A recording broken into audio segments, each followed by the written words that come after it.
Hey, welcome back. We have a knife here. This one is,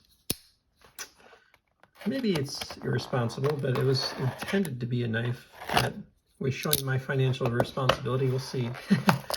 I had two knives in the collection because I got the prototype of the Brown Mini FSD, and I didn't really need three. I needed two to represent what I wanted to, which is 1 in 20 CV in pattern, and one in CPM 154, and then one in pattern 1 and one in pattern 2.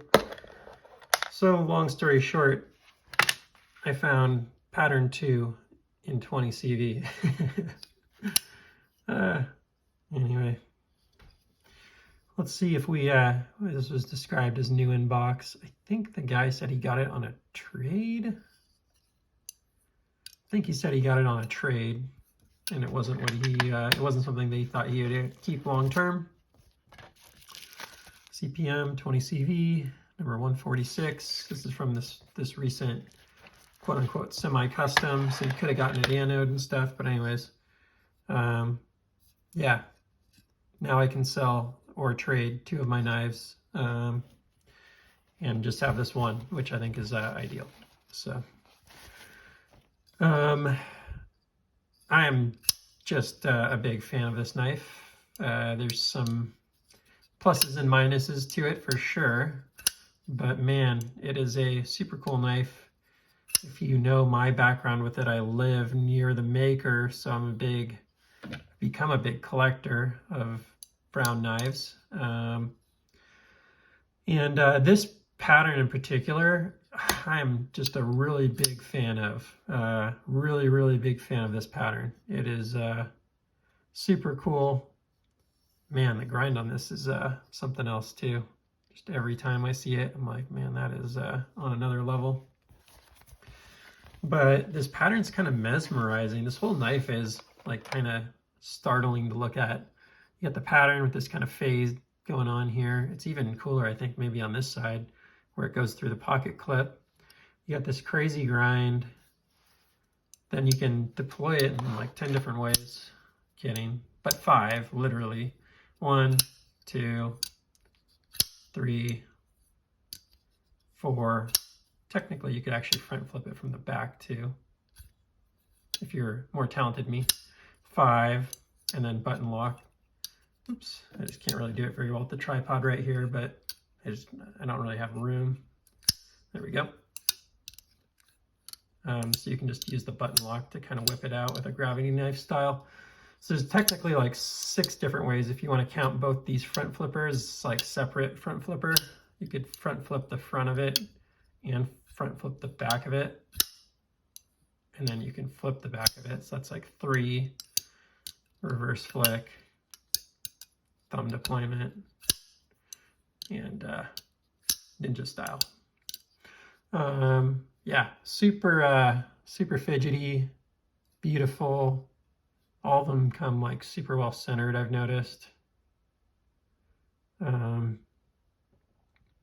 Yeah, just the fit and finish is quite awesome on these. Oh, you know what? There's even a 7th deployment method of just like rolling it out.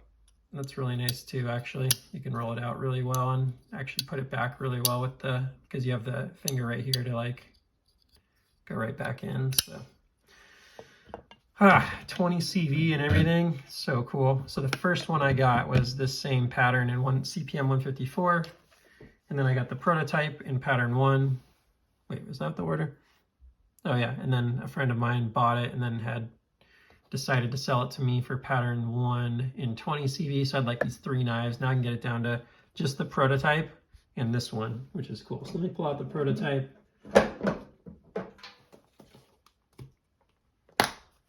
And another buddy of mine already bought the 20 CV pattern 1, but here's the CPM 154 prototype in pattern 1.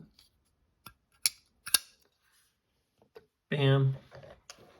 So you got like one of the newer variants, number 146, and then prototype in CPM 154. And I do still have the CPM 154 variant in pattern 2 also. So, hey, when in Rome. Pull out another brown, right? Yeah, they're just really cool.